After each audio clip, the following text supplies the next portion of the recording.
out becomes a lot of the water that is used in the area farms and things like that around. And then they have saved as much of it as they can to use again later. So they've got an award for being green.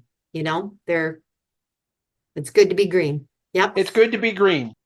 My Michigan State Spartans would agree with that. And Kermit, right? Welcome to Real Siblings, It Ain't Easy, a real estate podcast with the goal to educate, inform, and save their listeners time as they navigate the market and properties in their neighborhoods. Get ready to join real-life siblings and professional real estate advisors, Donna Reed and Eric Seemann, as they discuss how it may be simple, but it ain't always easy.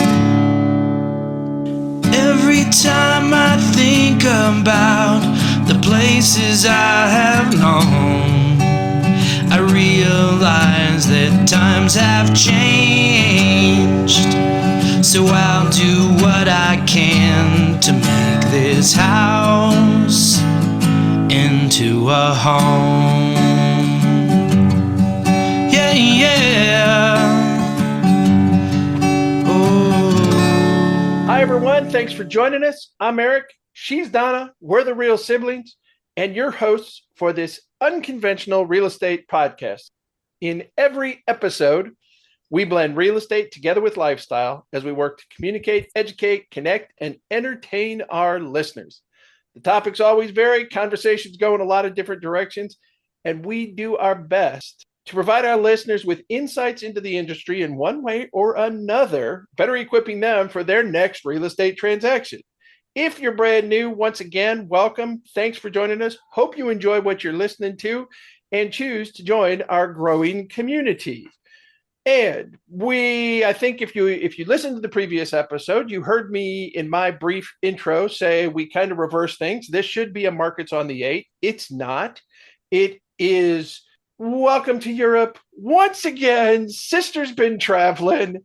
And before I knock into that, because I got nothing but pumpkins on my mind, there's pumpkins behind me if you're watching the video. Not a beautiful sweeping landscape of the Italian countryside with a villa on the hillside. And so, Donna, where have you been? Thanks, Eric. So I was in Italy and in a different place than I have been before. So frequently people, when they go to Italy, they go to Rome, they go to Florence, they might go to Assisi, down into Sicily.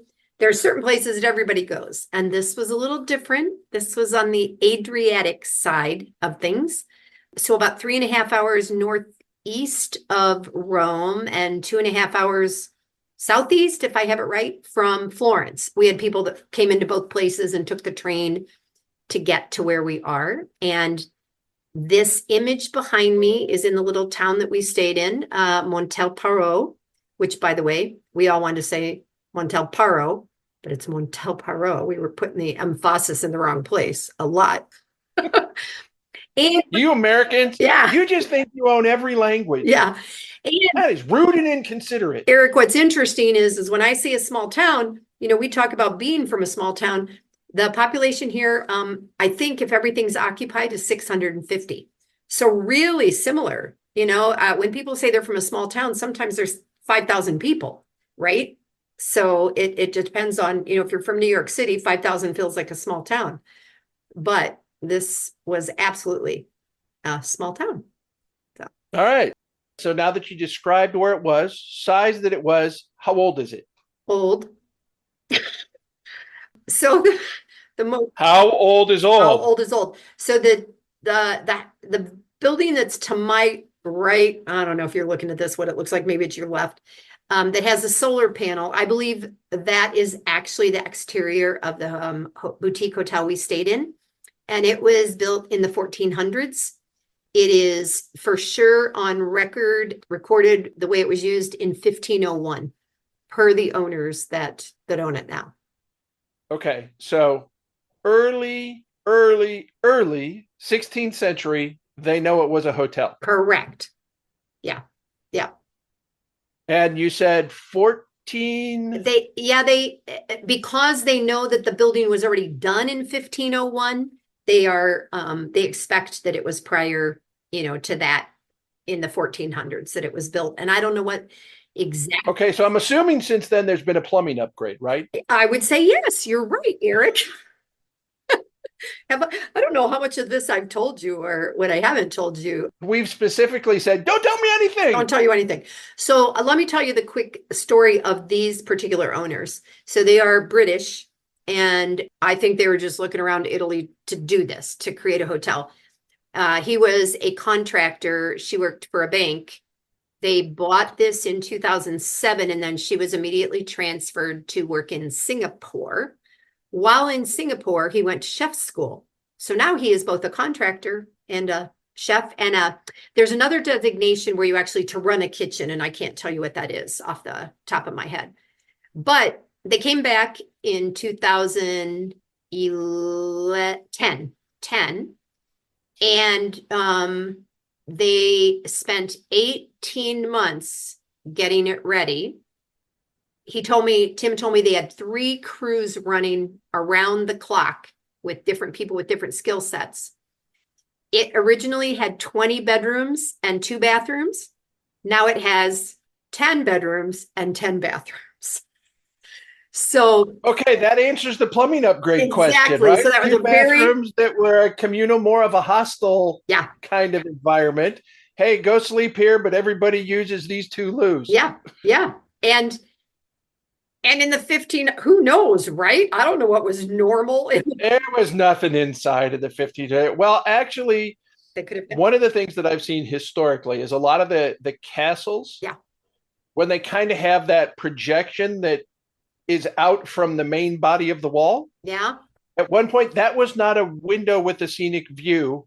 That was the elevated commode that was gravity fed, that it fell to the bottom and somebody was responsible for cleaning it out. Good times. Ooh, yeah. So, and of course, there was just the chamber pots, which were tossed out the window into the street for whoever was underneath, right? We talked about that scene. You see a bunch of them and they're beautiful and people paint them into pictures and they're displayed. And it's funny to just think what they were used for, so. Oh, they're your chamber pots. Okay, so you mentioned painting. Yep. Why was that on your mind? Oh, did I mention painting? So this was actually an art class that I took. Another friend from Up With People was going and just kept posting it online. And it felt like, so since my last knee surgery, I know sadly I hadn't been to Italy or anywhere yet. And I didn't think that I could go a day, do a trip, go. So this was staying in one place predominantly. You had to get into your room one time and stay there the whole time and everything. So of this group of 10 of us, I knew my friend Beth went, even though she doesn't paint. She's very big into Audubon and she did a lot of bird watching and stuff. And so the other artists, almost all in America, one lives in Mexico now, everybody had met at one time or another. So nobody of the group of 10 went that didn't at least know one person. So that was kind of cool. We could have had as many as 16. And what has transpired with this hotel is that it started out as a regular hotel. But the owners learned that there are these groups that want to do these experiences, painting in Italy, Italian in Italy, history in Italy, yoga in Italy, whatever it is. And from 2012, when they opened, until the week after we were there, they still had guests that could come where you and I could have just gone, right? And now it's strictly boutiques. It's strictly groups that travel together. So when you log into their website, there's a drop down and you choose which event you're going to do. And they're not going to do any more of just me deciding to go on my own. We painted in the countryside. We painted right outside. This is the view from one of the levels up the hill and the houses down below. They have an art studio. We painted in the studio. And then we also had trips to 3 little towns. Okay, so aside from the fact that obviously the contractor did pretty darn well to come in and buy this 15th century building and transform it with round the clock work crews. Yep. He did it. They did it intentionally to create this art. No, when they first did it, it was just going to be a regular hotel.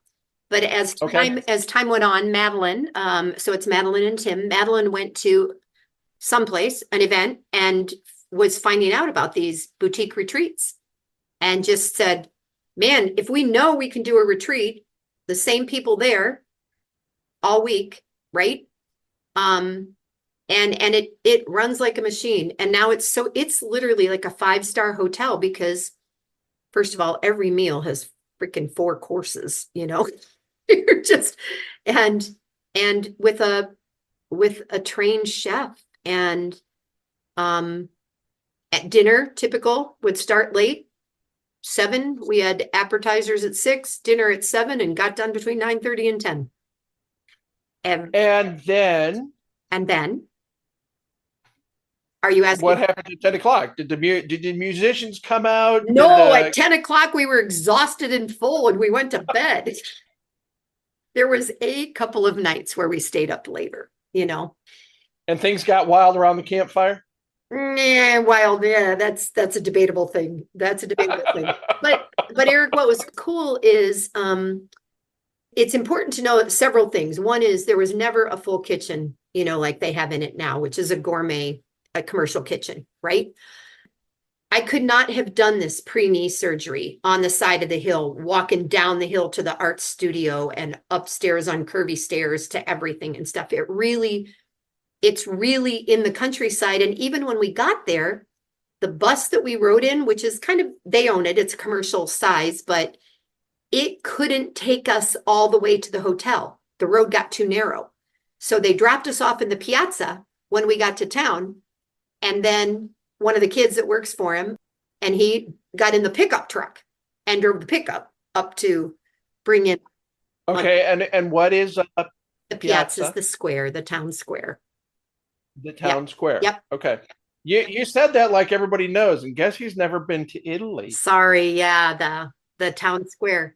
So a couple of other things I want to tell you about this place. So if you look at the image behind me, you can see that there's solar panels on the roof and the shutters that are closed from the outside. We literally had a class in how to handle the shutters when we first got there. You meet downstairs. They have this little example of how to do it on the counter in the check-in area, so that if you open your shutters to look at this view in the morning, you know how to close them later. You had to get instruction on how to work the latch. Yes, exactly. And you didn't have authorization to open your windows if you didn't pass I don't know, but and then the solar panels, they are doing everything they can to be green, to function with what they have. This particular part of Italy is super nice. It was hot. Luckily, they have great air conditioners. What's hot? It was like Arizona hot? No, not quite, but it was 90 and it was humid. It was hot. And so you perspired more. You're exactly right. I sweated more than I've sweat in Arizona in a long time. Yeah. Yeah. And so in the lobby, you see that they've won an award for being green because they collect water and they recycle it down to the plants. They have solar panels to help with things. They have added things to the hotel every year, pretty much. They've done some things. So the pool, remember we were growing up how big Fote's pool was? We called it an Esther Williams. I think it was 40 feet long. Yes, it was a big pool. Right. This is at least that, probably at least 1.5 times that. They have a pool that is outside down the hill on one side. And doesn't the water run out if it's downhill? Oh, Eric. The pool itself sits flat. Just okay. Thanks for clarifying that. But they had a mud. I mean, it doesn't look like there's any level land there. They had to do some excavating. So on that arena, they had a mudslide a year or two ago, and half of the hill outside the pool washed away, which was actually serendipitous because they were going to build a spa. So they didn't have to pay to remove the dirt because it was already gone. But I think he told me they did 160 cubic feet of concrete. I'm not 100% sure, but I think that's what Tim said. And so now out where the pool is, there will be a spa, and the spa is going to have a sauna and a plunge pool, just like they do in Scandinavia. So you can go from hot to cold. They're going to have a regular hot tub. And one other thing that I can't remember in there. And so these folks, Madeline. Tim and Yeah, Madeline, are expatriate, never going they have back family to back England. there.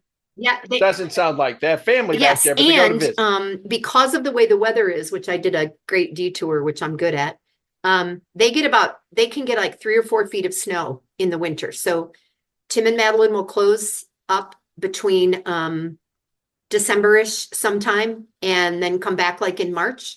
And now they know people all over the world. They're hikers, they're bikers, they're outdoorsy people.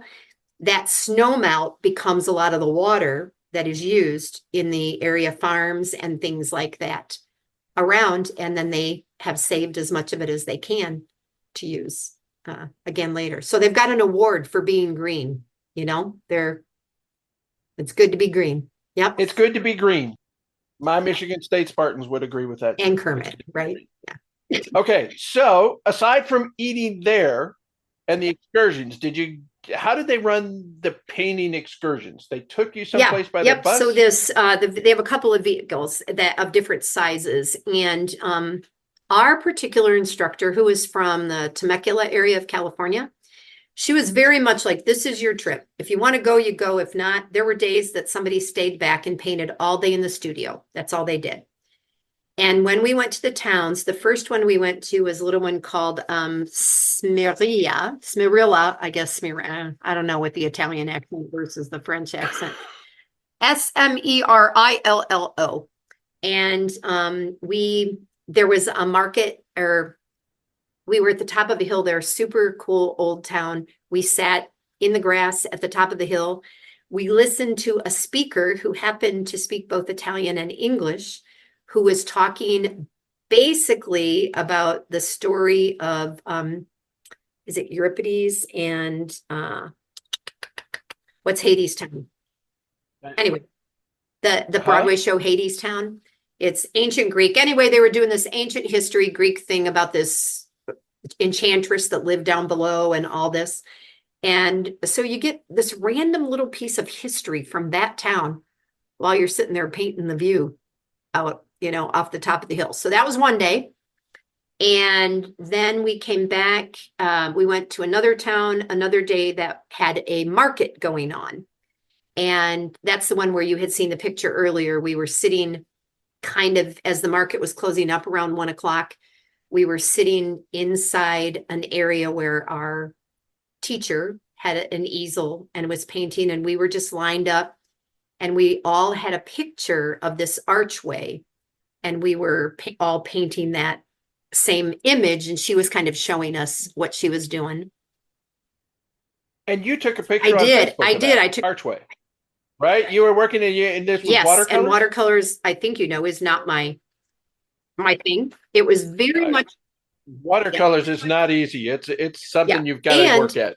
The other piece, Eric, is and this is going to get more into art than it is real estate right now, but everything has a horizon line, and that is important for builders, right? To know where things come together.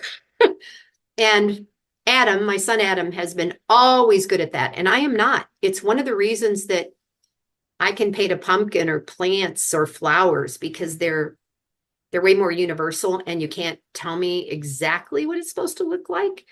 But if you're painting buildings on a street, they need to have come together in a specific way. And I haven't had that focus probably since high school.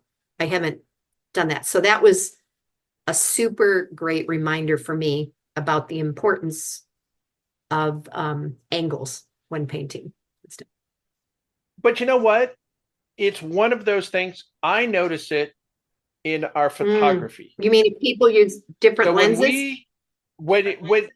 Well, not just the different lenses and the different throws, but when you're doing real estate photography and a room is a room is a room, and you're going, well, how exciting can we make the room? No matter how opulently it may be staged or furnished or anything else, it still can look, technical term here, wonky if that center point of the frame isn't right.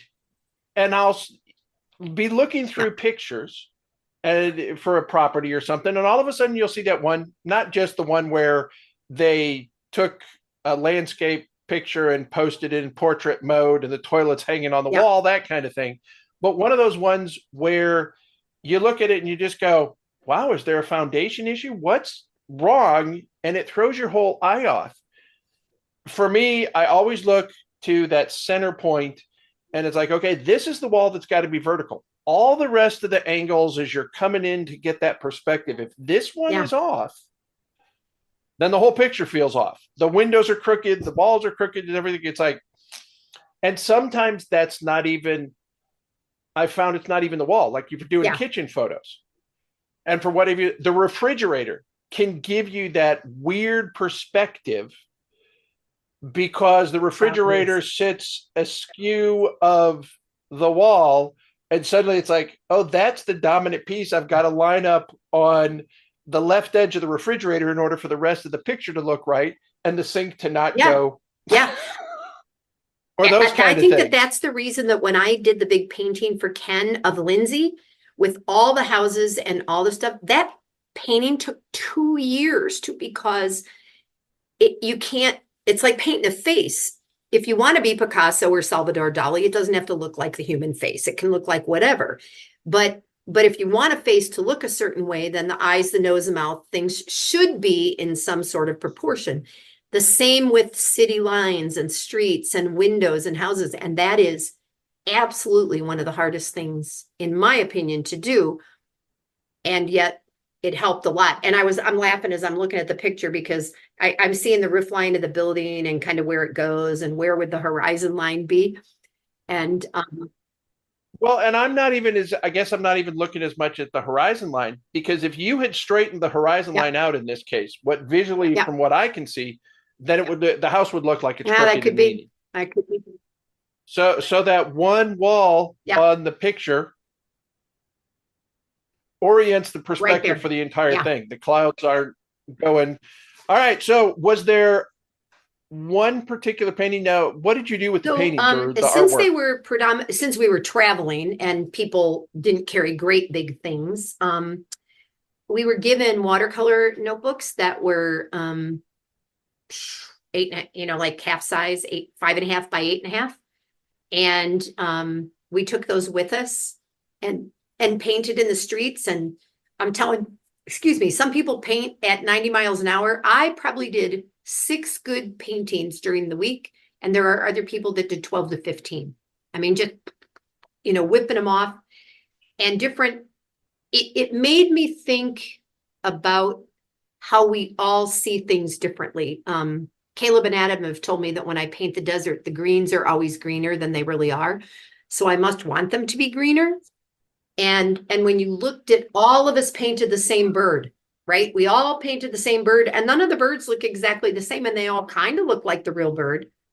But we all just see things differently. So we mostly had little teeny watercolor sets and carried our bags with us to the towns and made transport really easy because you didn't have to worry about acrylics or things like that. A small cup of water with the watercolors. It was light pastels. You didn't have the bigger brushes. Correct. And we did a little bit of that in the studio. They had brought some acrylics and some gouache and some other things. But I only used acrylics one time. Okay. And you mentioned you went with a friend from up with people. One of your former cast members? Tucson from church, Beth Akery. Okay. She was up with people? No. I was going to say, that's who you went with. Who? Steve Caldwell, one of our writers, he and his wife, Lynn. They are both both artists of various kinds. Lynn is prolific. She does 3 paintings every day, Eric. And to give you an idea of what Lynn does, because I think this is amazing, she creates these images, she puts them online. The first person that says they want it, it's $30, but it's $30 to their favorite nonprofit. And she has donated over $220,000 to nonprofits by doing this. It's amazing. And Steve paints more like I do, slower, more detailed, more, or whatever. But Well, did Steve pick it up because it was more I of don't his think wife's so. I passion? think he's always, he's a musician. I think that creative people are creative people, and Okay, and Steve he was is. not one of the Yeah, yeah, originals. It was yeah. So Paul. Paul, Ralph, and Steve. Steve is Okay, I don't think I've ever heard Steve's name as much. I mean, I'm used right. to So hearing they, Paul I and Ralph. think, wrote a few more of the songs. But Steve is actually the oldest. He's 91 years old. And 91 years and that man, young, going to I bet he beat you up and down the hill, he didn't walked he? with a Going down to the he walked with a piazza walking stick, and he said no to everything. He's like, yes, I'm going to do it. I came for art. I'm going to do art. I'm going to go. I'm going to do. And everybody also liked to sing, and we were making jokes about writing our own song and doing all this stuff at dinner. And he wrote a song to the tune of Hallelujah. But it was about right. doing art that he didn't want to do. And he sang it the last night, and then all of us came in and said, Hallelujah. Super, super. That's right. If you're good with changing up the lyrics like that. It was hysterical because he or taking lyrics that don't go with the song entirely inappropriately, which is one of the ones the last time I was doing yard work in an entirely random thought. I was trying to figure out how to take House of the Rising Sun music, the Animals version we hear most frequently, and tie that into Santa Claus is Coming to Town. Okay. Yeah. No, you better watch out. You better not cry. I know. That's how does this guy's mind always work? We are into, as we're recording, just let's be honest about this. It is now officially autumn in the northern hemisphere.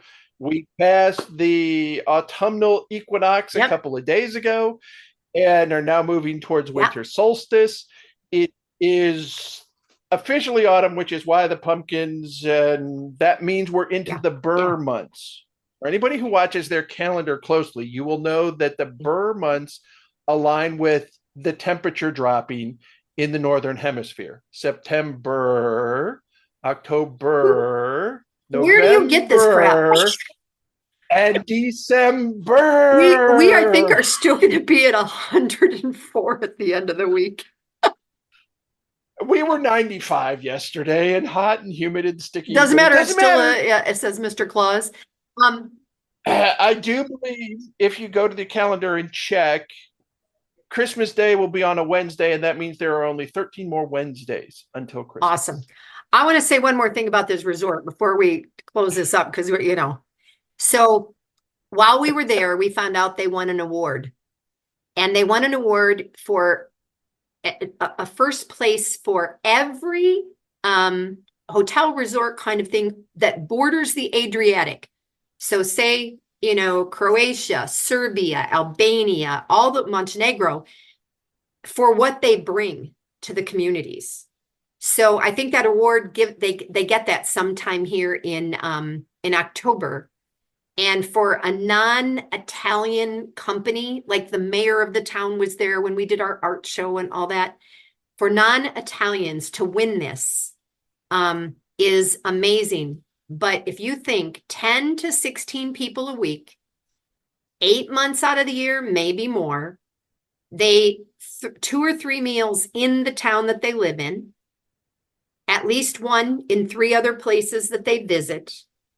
All the tourism that they bring is amazing.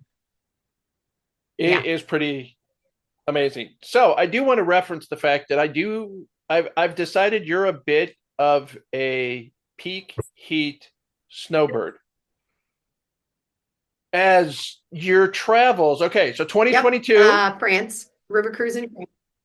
During what time frame? That was August. Yeah. And last year, 2023, was July or August. And Germany. Yeah, in Germany. Right? Yep. And this time you left. This time we left still August 28th. It was in theory going to be cooler. Yeah.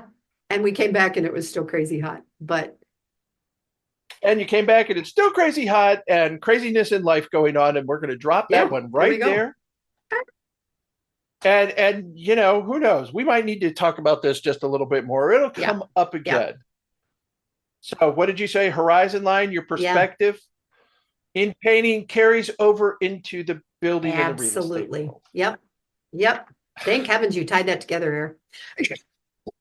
All right. Bringing it together. That's what maybe these people, you know, if anybody has any questions, you know, message us and I'm happy to tell you about the name of this resort and how to reach them because it's pretty phenomenal. I've been tagging them a lot on Facebook, Eric. And we know that people follow some of our social media, but we also, every single one of these episodes, wherever you listen to your podcast, all of our contact information is there, including Donna's email address, my email address. You can reach out. You can connect with either one of us individually. Send us one together. Ask the question. We'll work to answer it. We do get messages. We've addressed those. And I want to thank everybody for listening, joining us today as we travel to Italy and the Adriatic Sea. We do not brush it off that you have taken time out of your day and week and month to spend a little bit of time with us. We sincerely appreciate it for you committing time to listen to this podcast. As we call it a day, we're hopeful that you've enjoyed this podcast, that you've drawn some insights into the real estate industry. And now, why are you laughing at that? I thought we did a good job bringing it together. All right, thanks. I'm glad I think so, right? Stop interrupting. I got to close this thing. We hope that you use the information gained to find a perfect property for your family to call home, create lasting memories, and build your wonderful life. Remember, we are both professional real estate agents. Donna's with Keller Williams Southern Arizona. I'm with Keller Williams Heritage in San Antonio in Texas. We can connect you with a terrific real estate agent somewhere around the globe. If that's where you're looking, give us a shout. Let us help you out. Remember, maybe simple, ain't always easy. I'm Eric. And I'm Donna. And we are Real Siblings. Thanks, y'all. And ciao. Ciao. Every time I think about the places I have known, I realize that times have changed. So I'll do what I can to make this house into a home. Yeah. I'm Annabelle, and I want to thank you for investing your valuable time in listening to Real Sibling. It Ain't Easy. I hope you found this episode informative and enjoyable. There are several ways you can support this podcast with my Grandpa Eric and Aunt Grandma. Please take the time to like, follow, and subscribe. Additionally, leave them a 5-star rating along with a review on your preferred podcast platform. The final thing I would ask is that you recommend this podcast to a friend, a family member, or an associate. Your engagement is critical to their ongoing success, and they look forward to connecting. Check out the show notes Grandpa put together with their contact information, including emails, phone numbers, and website. And remember, the Real Siblings look forward to hearing from you.